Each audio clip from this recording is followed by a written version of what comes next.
tram. Okay, now we are entering into the Louisville Mega Cavern. It is slightly different than a cave. Okay, now the biggest difference for the two is if you've had a man-made modification or not. If you've had that man-made modification, you are usually classified as a cavern. If you are completely naturally made and untouched by man, you are a cave. Now, a cave can become a cavern, but a cavern cannot become a cave. Once you have that man-made modification, that is it. You are a cavern for the rest of time. Now, you can have a cave that becomes a cavern. You know, if Mammoth Cave ends up getting expanded or anything like that by man, it will become that cavern. Or you could have what happened to us happen, where we just jumped right into being a cavern, okay?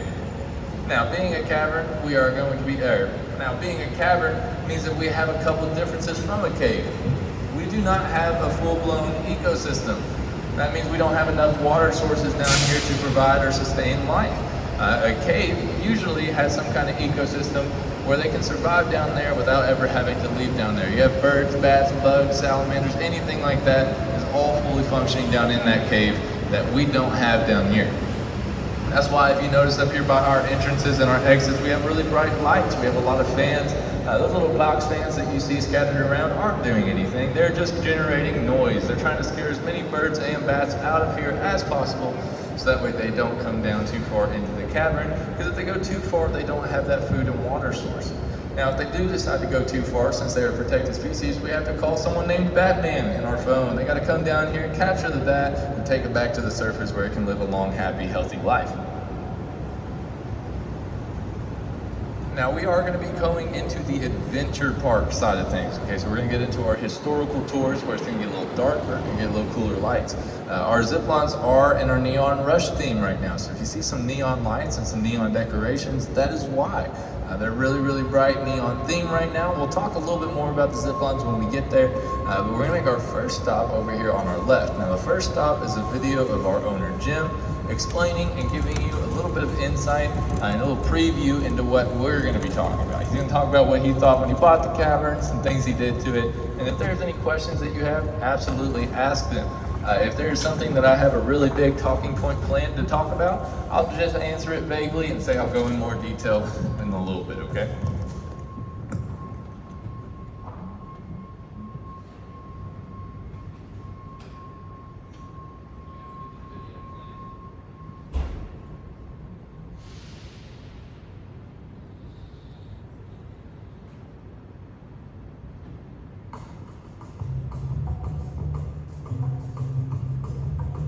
Welcome. My name is Jim Lowry. I'm the owner and the founder of the Louisville Mega Cavern and the Louisville Underground. We're glad you're here today. I think it's fair to say that the word that would best describe the underground the first day that I saw it is the word raw. There was very little electricity in the underground at that time. And when we first started trying to rent space, people would look up in the air and say, how am I going to change a light bulb up there? The answer to that was starting Mother Earth Recycling. We brought in, over a 23-year period, 960,000 truckloads of dirt, rock, brick, asphalt, and concrete to raise the floor by 60 feet from the bottom of the cavern to what a typical warehouse level would be, and create the floor that we are standing on today.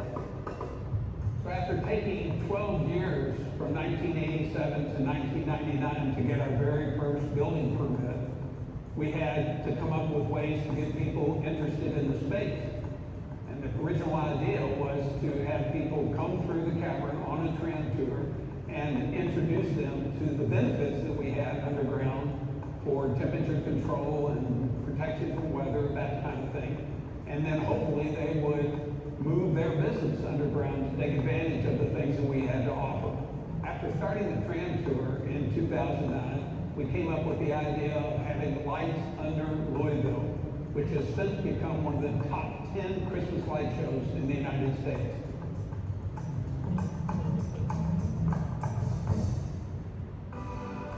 So after having a successful tram tour and lights under Louisville, while on vacation, my wife told me one day, we're going ziplining.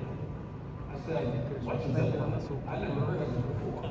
But after having a really great day of fun with my children and my wife, up 70 feet in the air from a bunch of trees, I thought to myself, we can do this underground with no problem at all. So when I got back to Louisville, I called my partner and I said, Tom, let's start a zipline course underground. He said, Jim, I've known you for 30 years. That's the dumbest idea you've ever had. So I dropped it. But 6 months later, he went on a zipline course in Costa Rica. And he came back and he said, that idea that you had, it's fabulous. We're going to do it. So just within a few months, Megazips was born, which is the only underground zipline course on planet Earth. One of the things that I truly enjoy is the fact that when people come to the cavern, they have lots of fun. So we've taken something that my wife used to call the money-sucking hole in the ground and turned it into some place where people have lots of fun and can locate their businesses and thrive in the underground environment. Thank you, and have a great time today.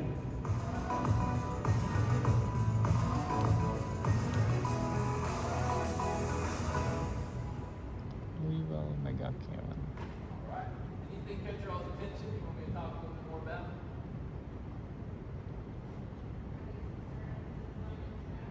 Those are actually power cords and just internet cords that we know are going to get a lot bigger and a lot heavier when we start getting more power tools back in cabin. Because it's pretty industrial grade stuff. Eventually they'll be overrun with cables. Any other questions? So there's 5 of them. I am going to talk a little bit about each one when we get around this next pillar, but each one's just different lengths, different sizes. I'll transition pretty good into that hill that you see over there to the right. That's going to be our first zip line. Okay, now we're going to get to see and talk about every zip line out here. The only one that you have a chance to see the first zip line for, though, is going to be between these next 2 pillars. Okay, where those signs are hanging up. Make sure you look to your right between them. You'll see the neon forest. That's our first one. That's the only chance you get to see that first zip line. Try to make sure you keep it up when you're driving by. Also, like plant the yellow signs that have a front back, stops along the way kind of thing. You're also going to have a map that's to the left that shows you what the aerial view of our cavern would look like. We're 100 square acres, 17 miles of driving. It'll tell you how far into the cavern we get. The farthest point you'll see is 2,400 feet. Right now we're at about 80 feet from true ground level. We get all the way to about 130 feet true ground level. We do that 2,400. Any questions? All right.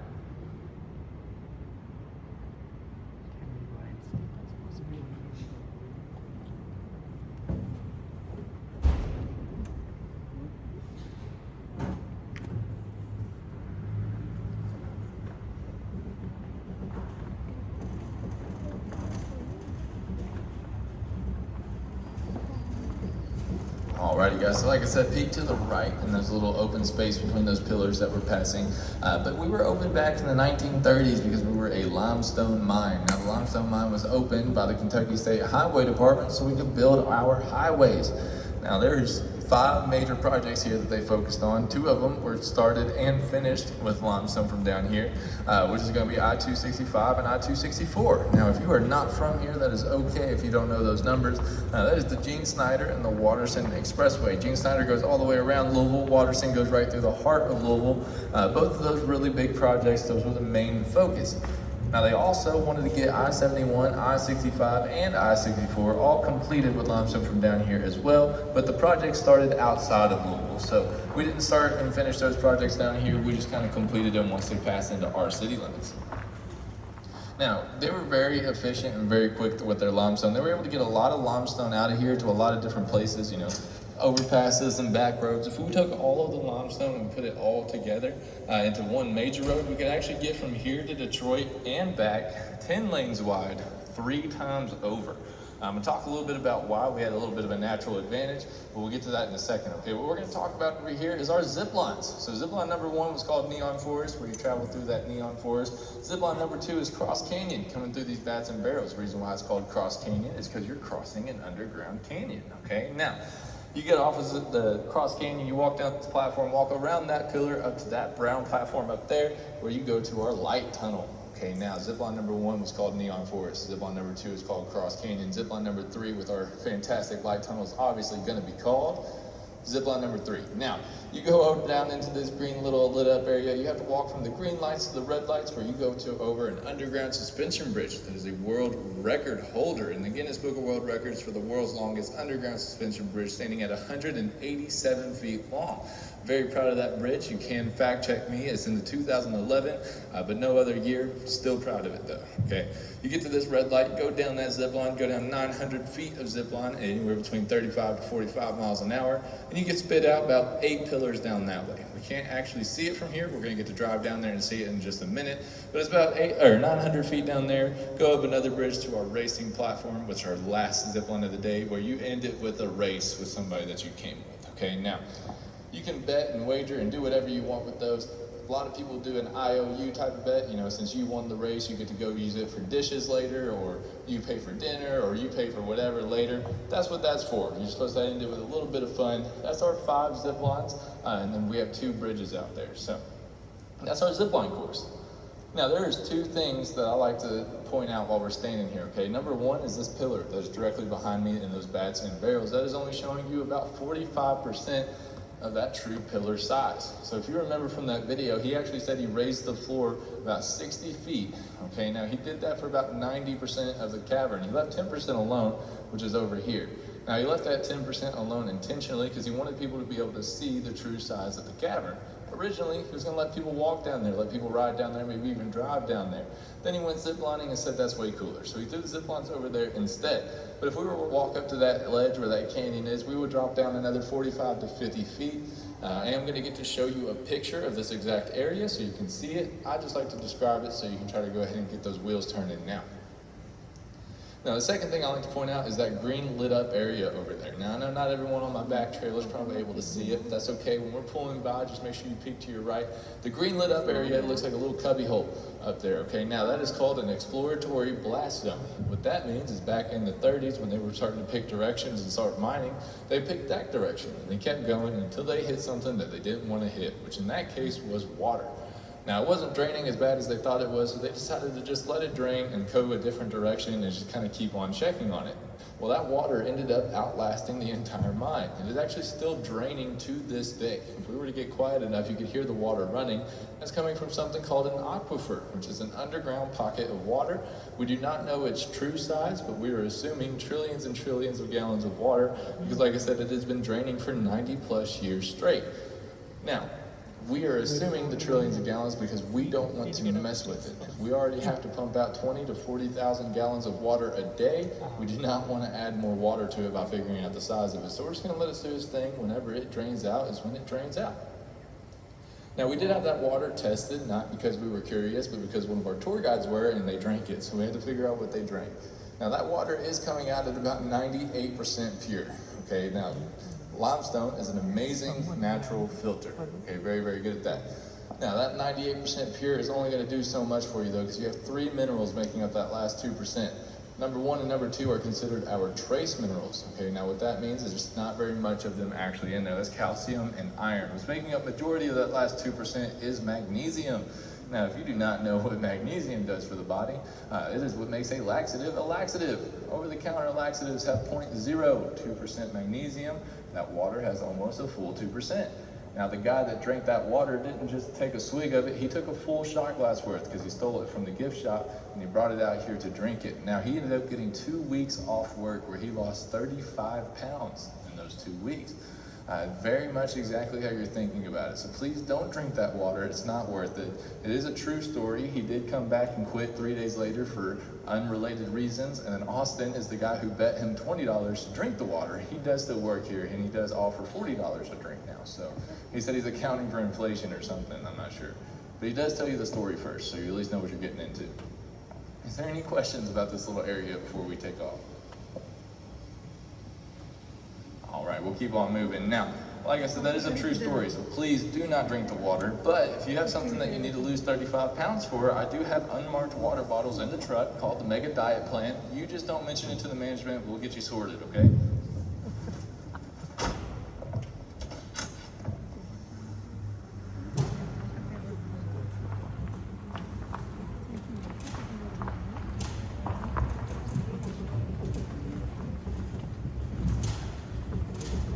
Now let's talk a little bit about how our limestone formed. So way back in the day, millions and millions of years ago, limestone will begin forming. Now it'll begin forming in layers, most of the time in sedimentary layers. So that means everything is one solid rock, but you can tell the difference from layer to layer based on the color. So if you look really, really closely at our pillars as we're driving by, you might notice some whites and some grays and some browns and some whatevers. And that's the layer to layer difference for sedimentary layers. But if you look about halfway up the pillar, you're gonna see what looks like a crack going right through the middle of the pillar. That's that strata layer, which is a little bit different than a sedimentary layer. The difference with a strata layer is that it is actually two separate rocks. Now, what kept that from being a sedimentary layer is that water got in between those two layers when they were settling, keeping them separated. Now, what we ended up doing is we came through and started mining. We stayed along those strata layers, which ended up making it super efficient and super nice to get that limestone out because it was staying in really big chunks and really big sheets. When you go look at our ceiling, it is completely flat because that is how the limestone fell when we blew it up with dynamite. If we wanted to blow that one up with dynamite and leave above it anymore, we would have another layer exactly like it. That's why we were able to get so much more limestone out of here than anywhere else, and why we were so efficient, and we try to use it to our advantage when we could. Now, if you peek over to your right, you'll see a zip liner. You're also going to see the platform and all the zip liners up there as well. That is the top of the last zip line. That is 95 feet in the air. That is that racing zip line. Probably going to get to see some people race whenever we get stopped here for a second. The bottom platform is zip line number 4. That's the bottom of that zip line where you go 900 feet. And that's that bridge I was talking to you about that connects the two. Like I said, those are the fast zip lines. Those are the fun ones. That's that racing one. They are suspended in the air. What's beneath them is actually water collection point. That's where we pump all of the water out into the surface so that way we can get it out of here. Now, what that means is we have to route all of our water back into this same exact spot so that way we can keep pumping from this one spot. So if you notice any PVC pipes or anything like that that are directed towards that area, that's what those are doing. You're also just going to notice all of these zoo animals and elephants and different things like that. That's because the Louisville Zoo is directly above us right now. Right now we're underneath the lemur exhibit, heading underneath the elephant exhibit. We think it's pretty cool. Now, if you feel water drip on you, your options have become laxative water or something other than water from the zoo. Okay, so please don't drink it. Just act like it's not there and we'll figure it out. No, I'm just kidding. No, nothing from the zoo is making it this far down. We are now officially 120 feet of limestone between us and the surface, so we don't have to worry about anything from the zoo making it this far down at this point. Sounds like that race is taking off. There they go.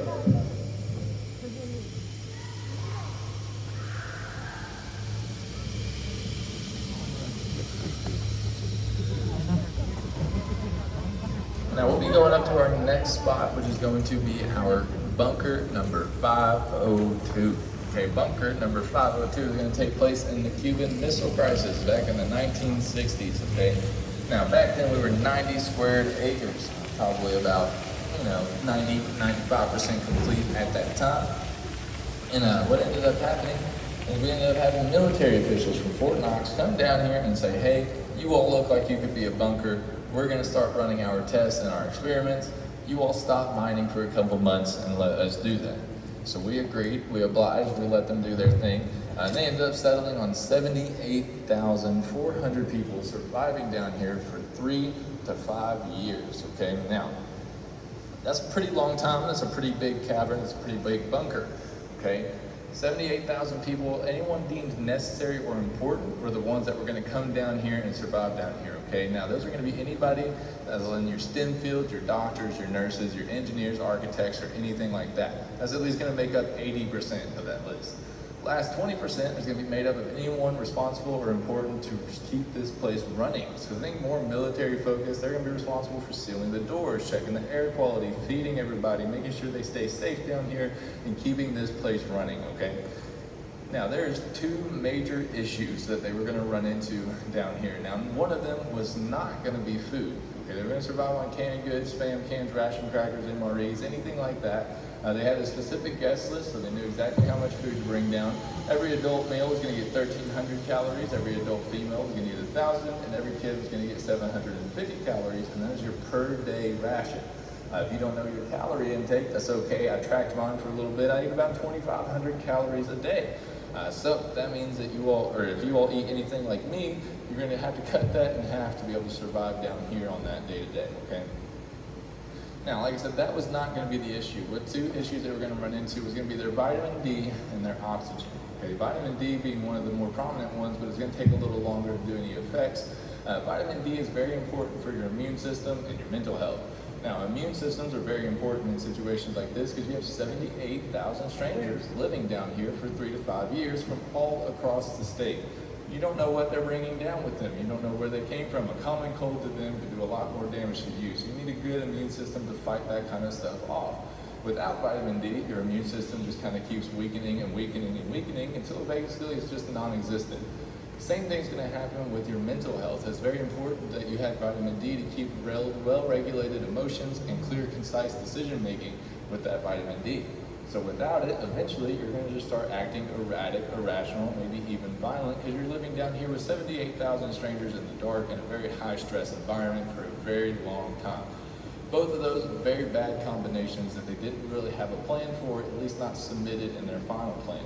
But the more pressing issue that they would have had to deal with would have been oxygen. Okay, they were going to seal the doors with lead, which is going to be really good at keeping out radiation, but also really good at keeping out oxygen. Once again, not submitted in the final plan. They did not have a way of filtering the oxygen from the radiation to allow just oxygen to come down here. So if they were trying to survive on oxygen that was already down here, it would have been about 8 months. And that's being pretty generous because that's not including all the kerosene lamps that they were using for light. Now, I give them the benefit of the doubt. I say maybe they were working on it, maybe they had something figured out and they just didn't submit it because the Cuban Missile Crisis ended peacefully before they got around to needing it. Okay, so maybe they were working on it, maybe they were super close, maybe they had supplements made, maybe they had the filter made, all that good stuff, and it just wasn't submitted. We're only going off of the final plan that was actually submitted to them, which was before the Cuban Missile Crisis ended. This wasn't like when the Cuban Missile Crisis ended, they submitted their plans. They might have been very close. Either way, that's what we were going off of, and that's why we think that. Now, the good news is, obviously, the Cuban Missile Crisis ended peacefully, but we ended up doing a lot more study and research into radiation after the crisis, which we ended up finding out about something called the 7-10 rule. Now, the 7-10 rule means that after the first 7 hours of a fallout, the radiation level will drop to less than 10% of its original level. Okay, now, as long as they were checking the air quality like they should, they'll realize after 3 or 4 days it's safe to open those doors back up. Now, they're not going to open it as soon as they think it's safe. They're going to make sure to have a couple days in a row, probably even 2 or 3 weeks, before they actually open up those doors and let people back out, which is going to replenish their oxygen and their vitamin D perfectly fine. So inadvertently, they would have been completely okay if they had to follow through with their plan. They would have been pretty lucky because they just didn't know that was going to happen. Any questions, any comments, anything that you all would like to know a little more about? I know there's a lot of information that I threw at you guys. I don't mind to elaborate or explain a little more. All right. Well, if you all are peeking around and looking around at our little display over here, those cots and different things that you see out there, I think they are left here from some old munitions storage that we used to do for the military. Throughout the years, once we became that bunker, they knew we were on their radar. They started using us for that kind of munitions storage, army equipment, trucks, vehicles, anything like that hiding down here. That ambulance actually came from one of our owners. Now, our owners retired. Okay, now when he retired, we said, hey, do you want your ambulance back? They said, no, I don't know what I'm going to do with it.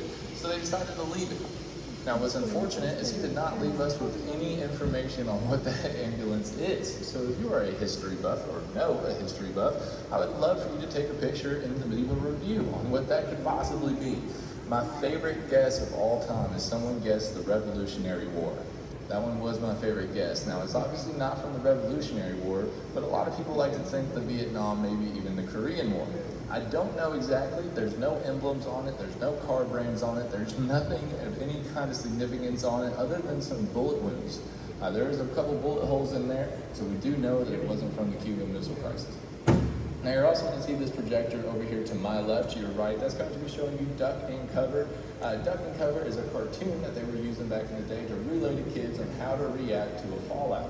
Now, if you've never seen these cartoons, they're actually really interesting. They pulled them straight from the Cuban Missile Crisis. at that time. There's been a lot of people that have come on tours that said they remember seeing this specific cartoon and then doing the drills. So like I said, they just pulled that straight out of the history, and I think that's super interesting and super cool. There's a couple variations of it. This is by far the most popular and the most used one, so make sure you take a peek at that as we drive by.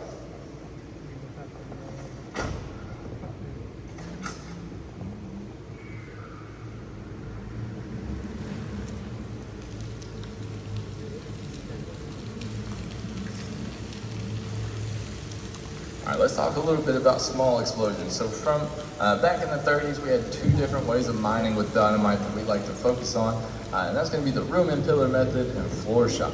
Okay, now room and pillar are going side to side. Floor shot is going down deeper into the ground.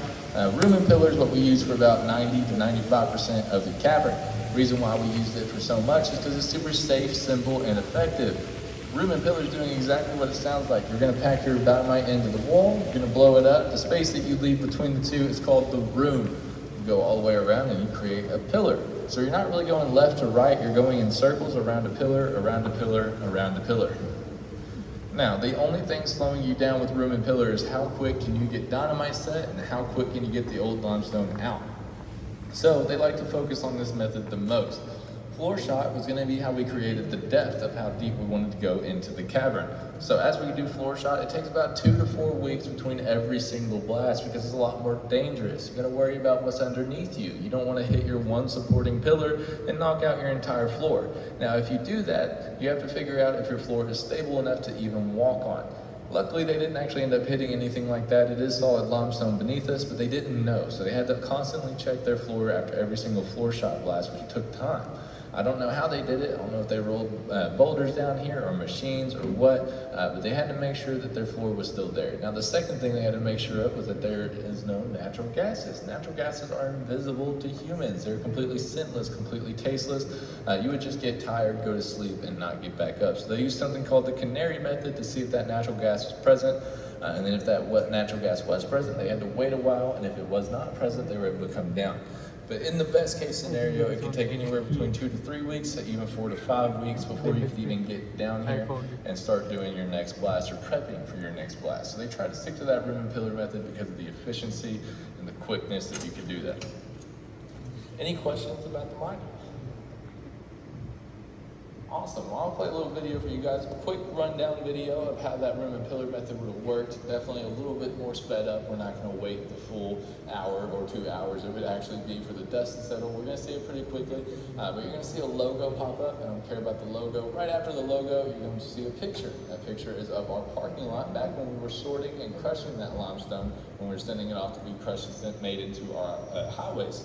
So I think it's super interesting. Take a peek at that, and then we'll be on our way. Fire in the hole! Oh, it's actually going.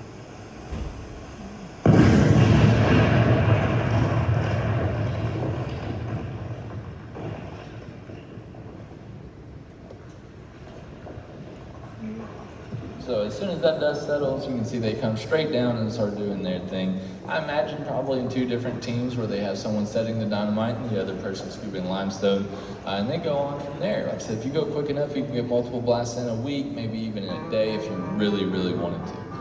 Now there's that logo. Don't care about the logo, care about the picture that's going to pop up in just a second. And that's that picture. Like I said, the parking lot hasn't changed. We just got rid of the buildings. If you end up wanting to get a better look at that, you can look at it in our hallway on our way out. It'll be on your right side. Like I said, I just find that kind of stuff interesting.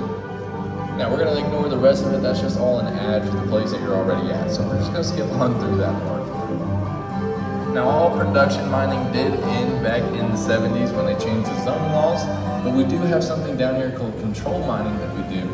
Which control mining is whenever we have some rocks that are going to fall or look like they're going to fall, we have miners come down and they knock that rock off as safely as possible.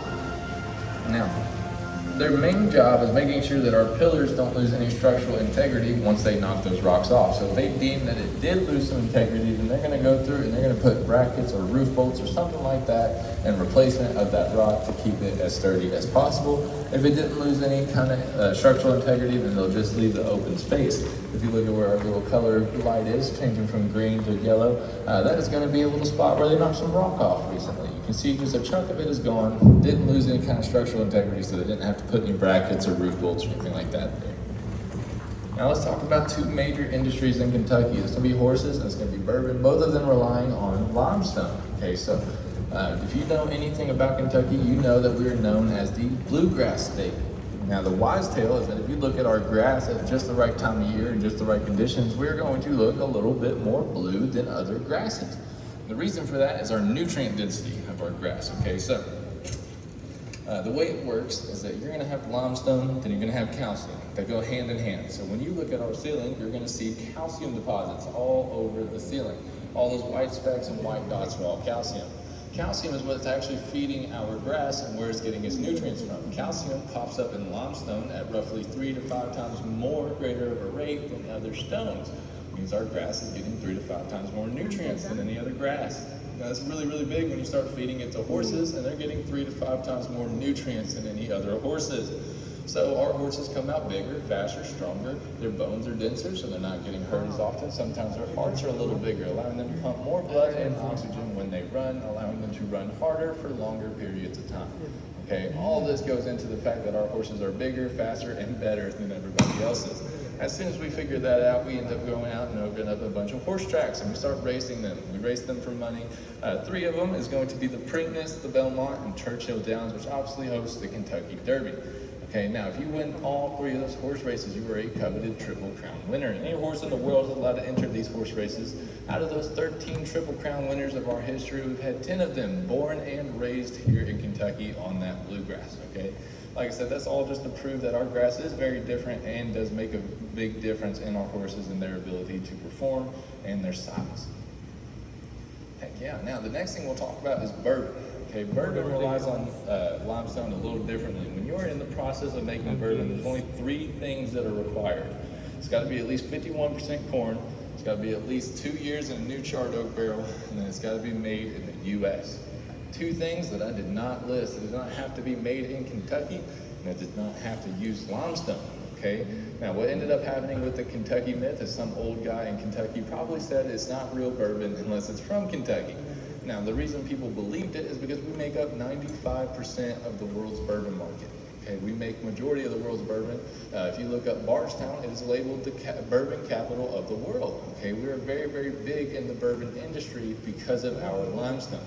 When you take water that is filtered through limestone, it's going to have a certain amount of calcium and a certain amount of iron in it that is very, very important for the distilling, the mixing, and the aging of the bourbon.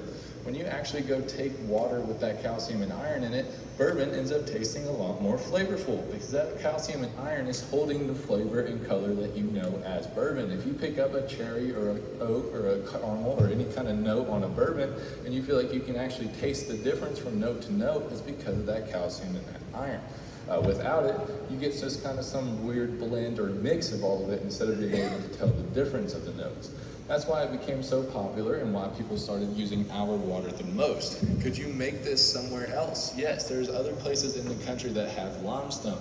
Ours is just super easy to get to. Could you make machines do exactly what the limestone does? Absolutely. There's a place out in Austin, Texas that has a distillery that does just that. Could you make it without the limestone in general? Yes, you can, but if you know anything about bourbon or anything about them drinking, they do not like change and they are pretty stubborn about what they like. So they're going to probably just go for what they are normally, which most distilleries that do without that limestone process just don't do very well. So, majority of these places are going to locate here in Kentucky because they can just tap right into that limestone and begin that process and exactly how it used to be. Yeah, does someone have a question back here? Oh, sorry, I thought I saw a hand come up. The best analogy I can give about the limestone is going to be like a brownie and a sugarless brownie. Okay, both of them are brownies. One of them just tastes very different, and that's why most people rely on that limestone flavoring. Any questions? All right, we'll keep on moving. If you end up having any bourbon questions or recommendations or anything like that, I'd happily give you some. The reason why I don't do it on tour is because I know that most people probably don't care about bourbon. And it's gonna be really boring if I'm just talking about bourbon and which bottles I think are good if you're not interested in that. So find me after the tour if you'd like to know some recommendations or where to buy. Now, we're gonna talk about Salt Road. If you look over to your right, you're gonna see some road salt. It's gonna be kind of hidden in the darkness a little bit back there. It looks like gravel, looks like sand, but that's actually road salt. Now that came from back in 1994 when we had a snowstorm come through and it built up so much snow that we couldn't drive or function for about 3 weeks here in Louisville. None of the roads got cleared, nobody could do anything, you couldn't even really walk around here. We just couldn't function. We're not a very big snow city, we weren't prepared for it, and we just had to wait for that snow to dry. Now, usually that system would work and everything would be fine, except we had something that just came into Louisville around that time period, which was UPS Worldport. UPS Worldport was a really big deal here in Louisville because they have the biggest distribution center for the entire company of UPS. Now they chose Louisville specifically because they could get a package anywhere in the country in less than 24 hours based on where Louisville was located on the map. And we also had an airport that was big enough to sustain them, so they were very happy to choose us and we were very happy to have them. They were not very happy when they didn't get any packages out for 3 full weeks. So they go to the governor, they said, hey, if you all can't handle some road or some snow and ice, we're going to pack up and we're going to leave. Now the governor freaked out because they were generating about $2 billion in our economy at the time, employed over 60% of the population. So the governor sent over a receipt and a plan. He said, hey, here's our plan, please don't leave.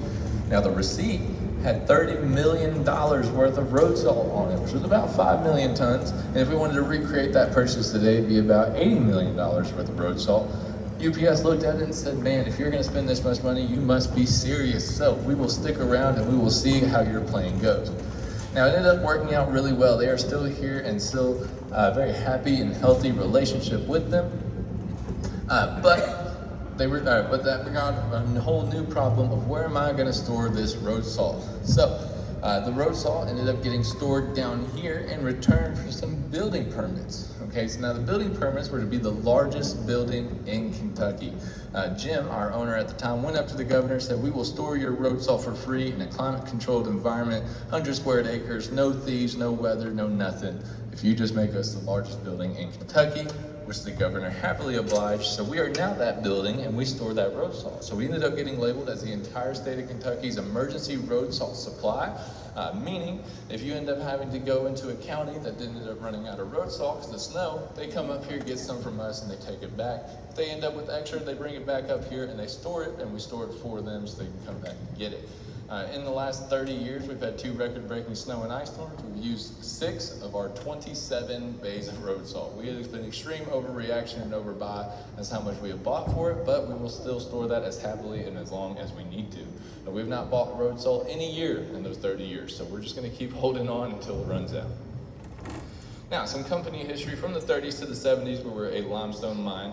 Like I said, ended production mining in the 70s, sat empty for 10, 12 years. That's because we were a giant hole in the ground with no power, and they originally listed us for $20 million. Okay, now we get listed for $20 million. Nobody wants to buy at that price. It drops all the way down to $1.7 million. That's when Jim, Tom, and Don come through and buy this cavern. Now their first project that they started planning for is what these pictures are for. It was an underground mall. They wanted a shopping center. They wanted it to be multi-story, multi-level, all the parking, everything you could think of down here, fully functioning. They just spent all of their money on the cavern though, so they had to work out an investor to come in with them, and they couldn't find anybody that wanted to take the risk. So they had to pivot. And then they get told about something called the shale line. Shale line is right here, going from here to here. That's about 10 feet of shale, which is a very brittle rock. Now, compact and the pillar, we're not worried about it. What they're worried about is when you go by with machines and you bump it, knocking off chunks over time and eventually a pillar collapsing. So they said, hey, put something over it. Put brackets, put cement, put bubble wrap. We don't care. Just do something to make sure that it is not going to get bumped. Well, that's when our owner, Jim, decides to come up with the idea, well, all these construction rubble, the steel beams, these rebars, these big old piles of whatever filling up all across Kentucky, what if I just bring it down here and we raise the floor and we just bury the shale line? I said, that's a great idea, why don't we do that? So he goes out and he finds those piles, he agrees on a price, and he brings all that stuff down here, raising that floor 60 feet where he gets to that 90% complete. He chose to stop at the 90% because he wanted people to see it. He wanted to see people see the original size and the height and different things like that. It took him 25 years to fill in that 90%. It took him over 960,000 truckloads. He got paid per truckload for every single one that came down here, which from the early 80s to the early 2000s was probably more than $2 a truckload, which if it was $2 a truckload, he would have made his money back on the Cavern perfectly fine. So, like I said, they do that for about 25 years. At that 25-year mark, when he stops filling it in, Tom and Don take the chance to retire. They said, this is a pretty good spot to go ahead and call it a career. And he gave sole ownership to Jim, which he opened up the Mega Cavern in 2009, Ziplines in 2011, the Quest in 2013, and the Walking Tour in 2018. He also opened up Mega Space in the early 2000s as well, which is our sister company doing all of our storage.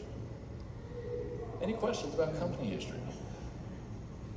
Cool. These pictures over here are just something that you all can look at. The far right and the far left are just showing you really cool vast and how big and vast this place used to be, from ceiling to floor, all that good stuff. The middle picture is that exploratory blast zone that I was telling you guys about before. You can just see from the ground now of how much is being hidden on when we filled up. You can see the water building up. You can also see the stick figures. The white stick figures are all roughly 6 foot tall people, representing a 6 foot tall person. All the people that are in there are going to be Jim, except for the picture with two, it's probably Jim and Tom.